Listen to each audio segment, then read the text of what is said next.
asalaamaaleykum askanu Thiès Ouest ñu ngi leen di nuyu yéen ñëpp di am mbégte jàkkaarloo ak yéen yaakaar naa ni bii mooy gulet ñu def conseil municipal ba pare ma ni il faut que ma jël kàddu jàkkaarloo ak askan bi ñu fi toogee léegi ñu ngi si suñu ñetti at olof nag danaan lu yëngu la ko yëngal moo ko ëpp doole. bu ngeen gisee tey ma ni tey il faut que ma jàkkaarloog askan wi pour wax ak yéen mooy dañ fi doon def lu am solo tey samedi 19 avril 2025 fii ci conseil municipal bi ñu woote woon fi ndaje ñu conseil municipal xam ngeen ni conseil municipal bi mooy 76 conseillers yi ngeen fal pour ñu toogal leen ci commune Thiès Ouest ngir saytul leen seeni soxla ñu nekk ci seeni yitte tey nag dañoo daje woon loi bi daf ñu imposer ñetti weer yu ne ñu daje waxtaanee commune bi waxtaanee mbiru commune bi ci 2025 bi pour la première fois ñu tenir suñu premier conseil liñ fi doon waxtaanee nag bari na mais dama ni am na ci ñett yoo xam ni jar na ma def point de presse bi waxtaan ak yéen bi ci njëkk mooy dañ fi waxtaanee poste de police wala commissariat de police boo xam ne dañ ko bëgg a tabax ci biir commune Thiès Ouest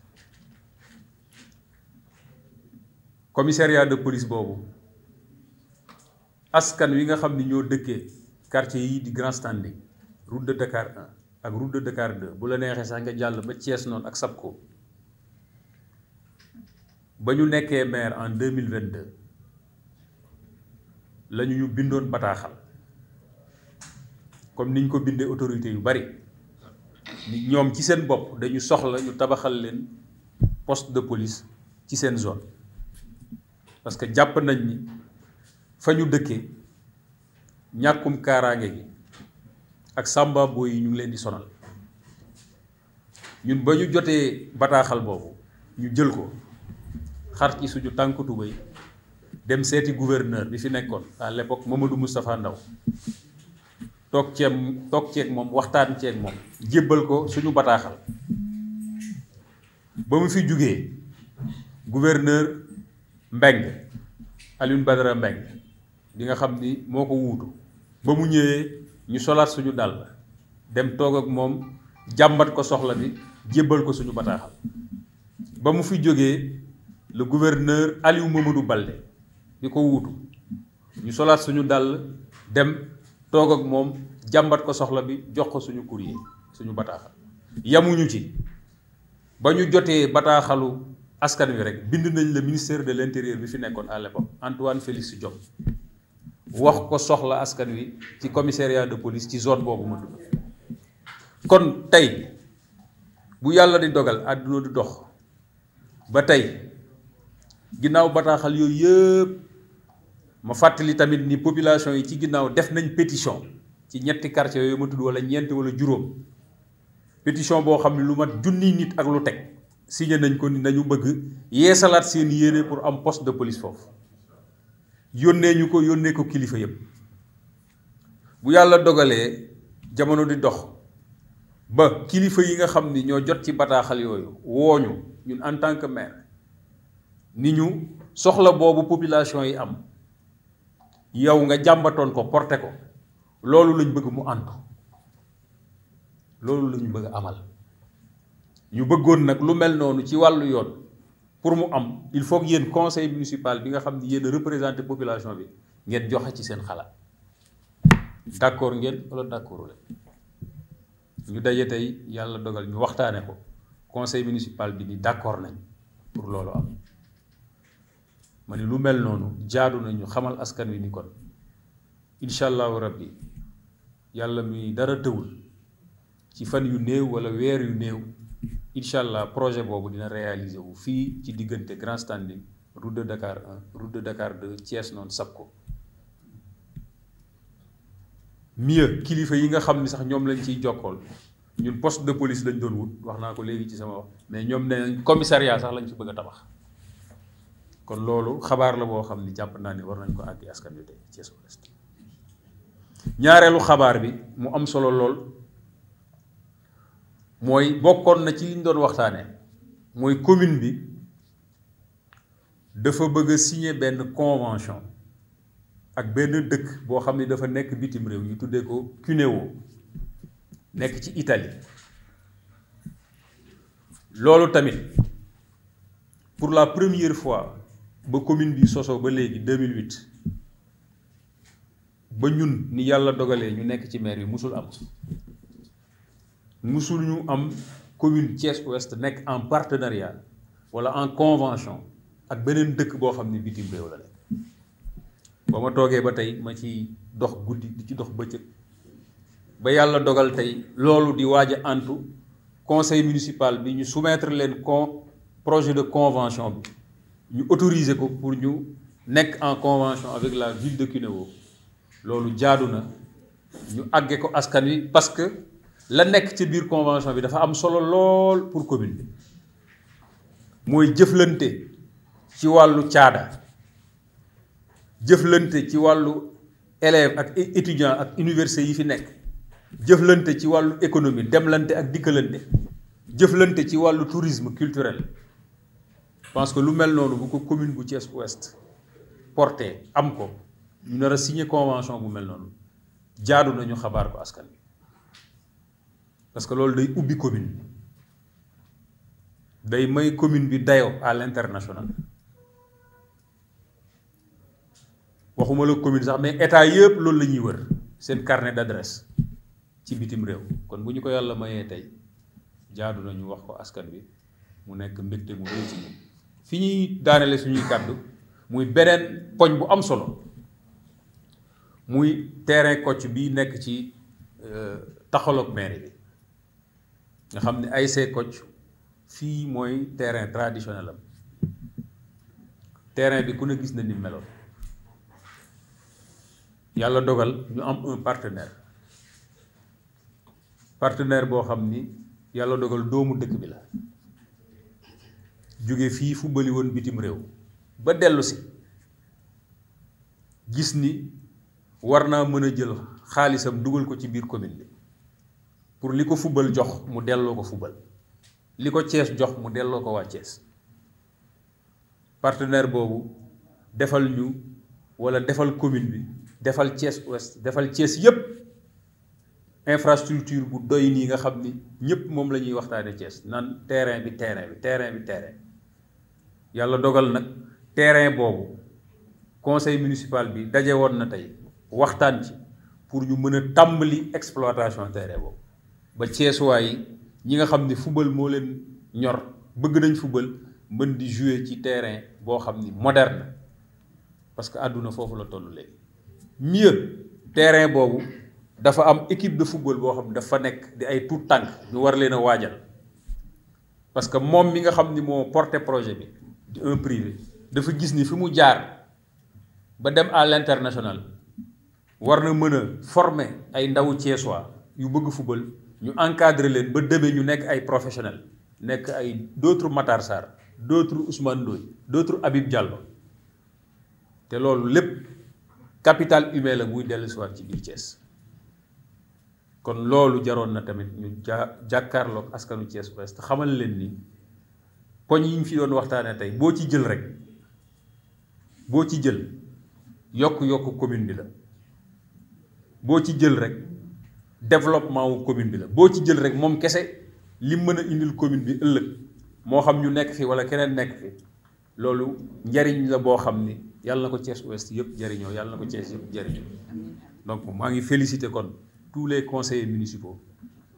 yi daje woon tey ci conseil municipal bi tous les adjoints au maire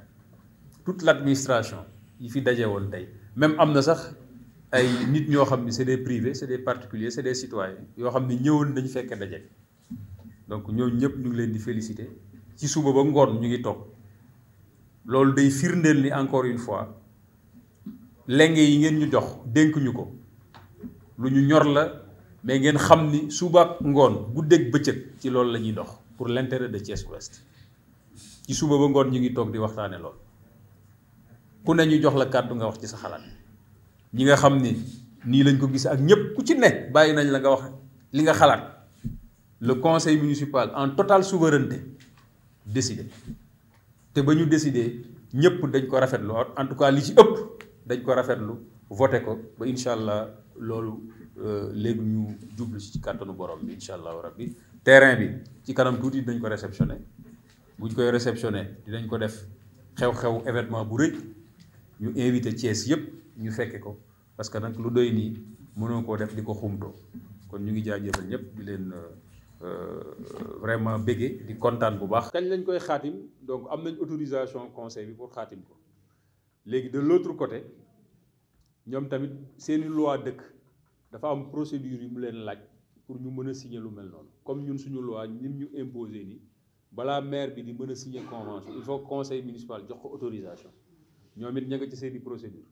suñu paree ba noppi ca dinañ convenir ci nan lañ koy doxale ak nan lañ koy signer bu boobaa dinañ ko yëgal àdduna yëpp mu nekk loo xam ni ñëpp dañ koy yëgandoo parce que comme ni nga ko waxee yaakaar naa lu mel ni ndam la pour Thiès Ouest ndam la pour Thiès de façon générale. donc fi may terminer fa laa waroon tàmbalee sax xam ngeen ni suñu mbokku chrétiens yi ñu ngi nekk di feete Pâques mu nekk xew-xewu diine bu mag kon ñoom it ñu ngi leen di souhaiter bonne fête de Pâques di leen ñaanal lépp lu ñu ñaan ci carême bi ñu génn ak ci fête bi yàlla na ko yàlla nangu te sotti ko ci Sénégal sotti ko ci Thiès Ouest. je pense que ñun li ñu ci war en tant que commune li ñu ko daan defee rek commencé nañ di joxe ndimbal yi pour accompagner leen mooy secours yi ñuy joxe defoon nañ ko ak musulmans yi ci koor gi ñoom tamit ñu ngi leen di jox seen wàll ci Pâques bi. tout d'abord je tenais à saluer toute la population de Thiès Ouest, tous les citoyens de Thiès Ouest, tous les dignitaires de Thiès Ouest. C'est toujours un honneur de faire face à cette population pour leur faire part de ce que nous faisons dans la commune.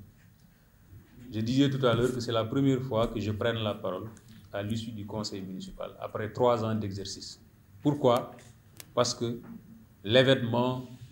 est tellement important et ça mérite d'être marqué de marbre dans l'histoire.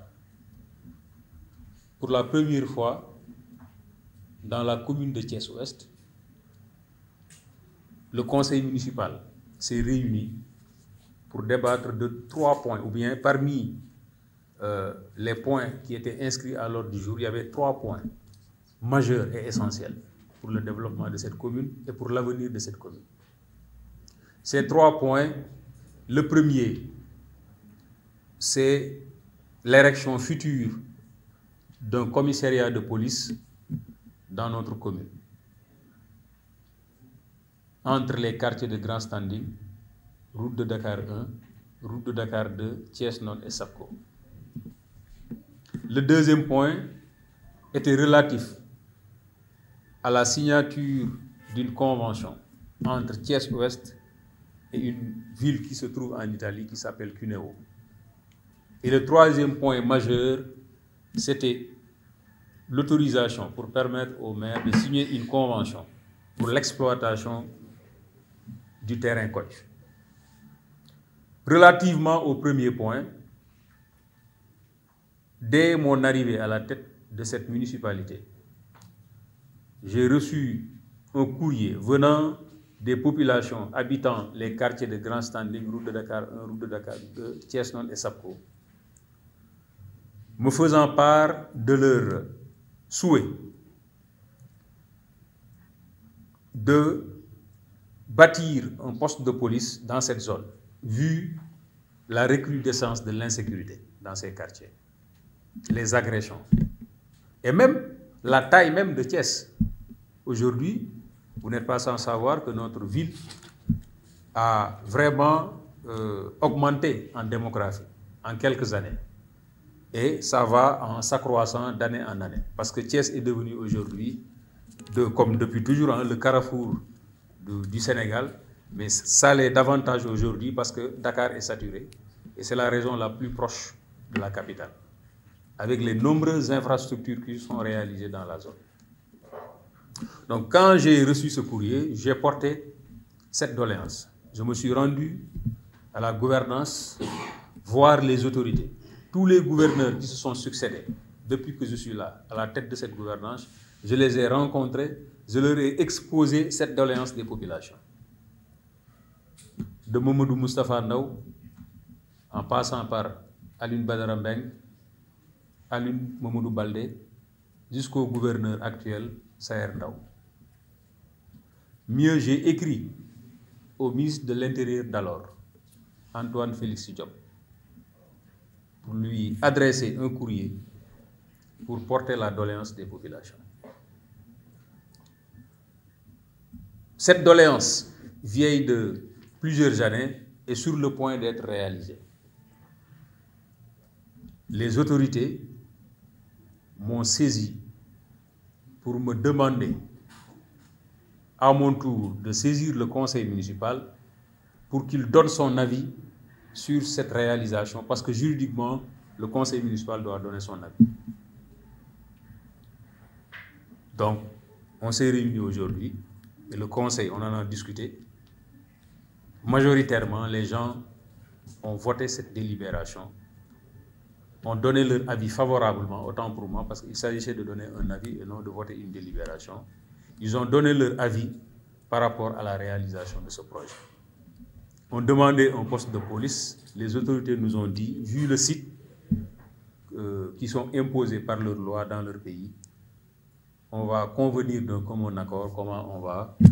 officiellement signer cette convention pour informer toutes les populations thiessoises. Le troisième point, c'est la convention relative à l'exploitation du terrain Kocc. Donc, ce terrain a connu plusieurs propositions. Des promoteurs se sont signalés pour la réalisation de ce projet, mais malheureusement, à chaque fois, il y avait des couacs de dernière minute. Mais de fil en aiguille, on ne s'est pas lâché. On a cherché jusqu'à ce qu'un privé qui habite Thiès, qui a fait les beaux jours des navétanes ici à Thiès, qui était parti à l'étranger et qui est revenu, et qui a décidé d'investir dans le football.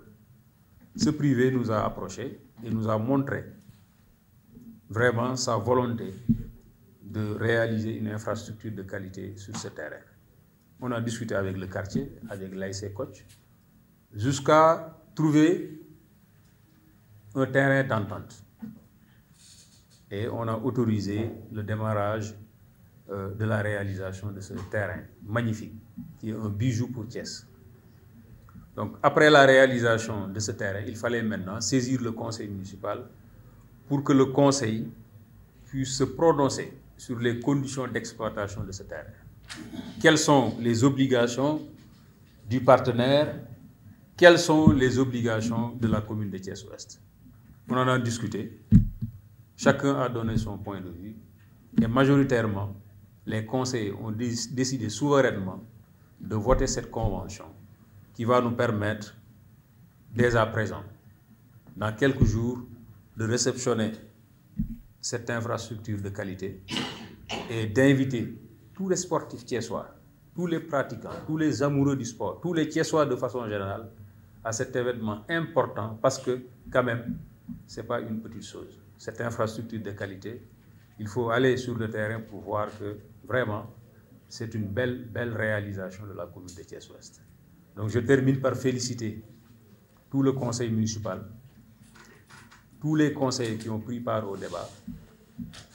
tous les agents municipaux, même des citoyens étaient venus aujourd'hui pour assister à ce conseil municipal. Donc je pense que c'est un jour historique. C'est pourquoi j'ai tenu à marquer cet événement, pour que l'événement reste dans les mémoires. Voilà les mots que je voulais placer à l'endroit de nos concitoyens qui nous ont fait confiance, et pour leur renouveler toujours notre disponibilité à être à leur service. Et je pense que ces trois actes majeurs vont impacter positivement le développement de Thiès-Ouest. Donc sur ce, je vous remercie et je reste peut-être à votre disposition s'il y a des interpellations.